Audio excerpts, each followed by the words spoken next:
Welcome back to the channel, lads and ladies, and welcome back to the Seas of War Thunder. It has been a while since I scraped the barnacles off my navel, but I've got to say that it has been an enjoyable experience participating in this recent and groundbreaking event. It really is exciting to be involved in a new aspect of War Thunder. I came to the game far too late to encounter tanks coming out for the first time, and I've been looking for a fun and engaging naval warfare game. I was involved in the closed alpha of World of Warships, and it was pretty fun, but I never really stuck with it. This would of course have been post-introduction to War Thunder as a tank game, and I just couldn't get away from the incredible way that War Thunder models damage and ballistics especially. So here I am on the seas again. Here I am, and we have our first naval event in War Thunder where you can get your hands on a naval bomber for the American tree that looks very interesting, should perform well in both the role of a bomber and a float plane. So that is a nice piece of unique equipment, and what appears to be, for the most part, a copy-paste of a Russian destroyer that's already available in the regular tech tree, although a golden name tag would certainly be useful for grinding out my Soviet naval side. I really don't have anything to boost that research there, so that will be appreciated. I actually was just planning to unlock the PB and then not spend any more time in the event, but it only took me about 3 or 4 battles in my Cowl destroyer, and we'll talk about that, to get done with today's event. And you may be hearing Puma in the background of this video. I decided to keep the audio in. We were just chatting as I was playing the event, so apologies if that's a little bit distracting. This is going to be a little bit less of an edited video, just kind of squeezing this one out for you today. I've actually spent a lot of time doing YouTube stuff, and I owe it to my family to focus on something other than that for a little bit. In fact, Tank Baby and Mommy are on an adventure to the park right now while I'm recording this, so let's get right into talking about the event. In case you weren't aware, while using rank 2 or higher vehicles in naval forces, you have an opportunity to unlock 2 premium vehicles over the course of this event, and this will be just like an Operation Summer style event. And for this one, you unlock marks of distinction once every 48 hours, for a total of 10 available, or was it 9? I'm not quite sure, but it doesn't matter too much. It's only 4 or 5 for the first premium vehicle, and then I think 8 or 9 for the second one. So it shouldn't take too much grinding to get these out as far as days participated. And to make a long story short, the further along you are in your naval tree, the faster you'll be able to grind this event out, and that will become apparent in the description of the objectives for the Mark of Distinction. So, the first objective, and you need to complete 3 out of 5 in order to get your Mark of Distinction, deal 25,000 total damage while controlling a naval vessel. So of course, bigger vessels deal out bigger damage, and they also face targets that can acquire larger amounts of damage. So in a light cruiser, you could grind this one out in 1 or 2 battles. In destroyers, I had no problems doing this in 3 or 4. But I was dishing out some serious damage in my Cowl, let's put it that way. I really love that ship. The second task, capture 15 zones while controlling a naval vessel or aircraft. I actually captured one zone the entire time. So capturing zones is not my strong suit in naval forces, but that is very useful in maps that even have capture zones. And naval has moved away from that with some maps, which I think is actually a good thing. As for capture zones as they stand in naval right now, I'd like to see teams have about double the amount of victory points that they have now, just because naval battles, especially at the higher ranks, tend to move a bit slower. So that is as it is. The third possible task: destroy 5 cruisers or destroyers. So these would be ships, large ships, while controlling a naval vessel or an aircraft. So if you want to be cheeky, you can arm your fastest fighter with a torpedo or a heavy bomb and just kamikaze the first capital ship that you see, after doing your best to harvest some spawn points in order to be able to jump into a fighter. And that probably works for some people. I see a lot less aircraft than I did in the past, and people tend to use them at the back end of their lineup instead of in the middle, as before, people in the past even rushing to get into a fighter. Especially when I'm in my Fletcher class destroyers, I just laugh when aircraft come around because you can absolutely shred them.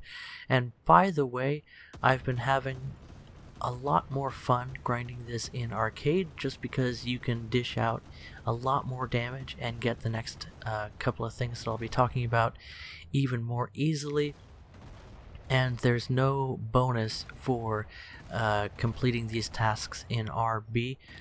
Personally, my opinion is that naval arcade matches are actually more fun. And by the way, I've been having a lot of fun, so let's move on to the fourth possible task, and that is to gain 10 victories in naval battles with a battle activity of 50% or higher. Very familiar, basically the same thing as the ground forces equivalent. The final task: destroy 5 enemies using a torpedo, either using a naval vessel or an aircraft. So once again we see the kamikaze potential, although recently torpedoes have been given a minimum fuse setting distance, which is actually historically accurate for a good number of torpedoes, if not all of them. And so when you are attacking with a torpedo, especially from an aircraft, keep in mind that your fish will have to swim for a moment before it's ready to make the big kablowie. Also, ammo racks and a torpedo hit are no longer a guaranteed one-shot kill, even on destroyers. I soaked up 2 torpedo hits with my cowl in one match, and so you need to keep in mind that targeting a specific part of the enemy vessel may be necessary. Taking down a full health, or a full crew if you want to put it that way, capital ship with 1 torpedo may not be possible. So adjust your strategy accordingly. Changes have come to naval forces since the last time they had a special event, and that would have been for the... oh, what was it? It was a Soviet boat. I think I actually picked it up. Let's see what it is. I want to say the Stroiny, but I could be wrong. Let's go to fleet, and it was the Ya 5M, whatever that is. Oh, while I'm on the topic of the Ya 5M, it has extra rockets modeled in its ammunition storage, and the last time I played it, it would never reload the rocket racks. So I would like to see either those extra rockets removed from the damage model of the vehicle, or give the thing a dang floatin' reload for its rockets. Let my Katyusha Katyush. Anyway, that just about does it for the discussion of the event. Let's take a look at the gameplay footage. I was, as I mentioned, using my cowl, and one of the major advantages the cowl has over the regular Fletcher class is the double amount of 40 mil Bofors cannons that it has access to. These are useful for destroying light craft at close range, and also from a spread of around 2 to 3, maybe 3.5 kilometers range. The relatively low muzzle velocity of the 40mm Bofors means that you can arc them over hard cover in order to attack enemy destroyers from behind cover that their main guns won't be able to shoot over. So that is a winning strategy. It's not likely that you'll take down an enemy destroyer with just the 40s, but as you can see here, you can strafe the deck, you can take down turrets, and you can make some nasty things happen to their crew. Speaking of nasty things, I've changed a few diapers today, and the newborn is just on the other side of the baby gate right now. I have her all swaddled up in a blanket, and she was taking a nap. I think she has gas because she's been doing little cries of pain every now and then farting very loudly. Yeah, the miracles of babies. She's not real feminine yet. She's just more of a a grumpy eating machine that she has a hard time breathing too. She sort of has a pug nose. And anyway, I'm gonna go and check on the baby. And I'll just leave you guys with a little bit of music and a little bit of gameplay to see how this battle winds itself out. Now, right after I get destroyed in this one, the match ends. So that is just about all you're gonna see out of this battle after this little bit coming up here. Okay, actually, forget the music. She's sleeping again now. She's not as deep a sleeper as her big sister is. Let's put it that way. But she's still getting used to having a loud household to live in. I imagine the deck of a Fletcher-class destroyer could get quite loud as well. Could you imagine those guns swinging around so rapidly as they do? I've heard that life on a destroyer is a bit more exciting than life on the larger battleships. They're a bit more of a sport car when it comes to a full-size ship than things like the cruisers and battleships. And with that, I just can't wait to speculate more about naval forces. I'm kind of tempted to have another discussion with you guys on the Discord, so go ahead and let me know how you feel about that. But as for how things are going with the channel, I have been, as I mentioned before, a pretty busy boy. I have another interview scheduled for soon, and I just finished one that should be going up on the channel probably tomorrow, so you can look forward to that. And I sat for an interview where Puma was interviewing me, so look forward to that one. And don't give him too much pressure. This is probably well, he probably has a lot of editing to do, so maybe I shouldn't have let the cat out of the bag on that one, but I really enjoyed it. It was a great experience, and it felt good to be on the other side of the mic this time and get to share a little bit more of myself with you guys. So that'll be appearing on his channel, and that's something to look forward to. I'll be sure to link that on the Discord when it comes out. And other than that, this battle is starting to wind down to a close. We had a good time. We had some laughs. We killed some airplanes. We harassed some people with our secondary guns. And, well, the wrath of the enemy team is really starting to fall on us at this point.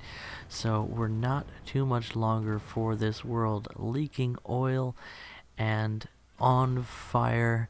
We nonetheless persevere to the last man, to the last drop of oil, as a true American crew should.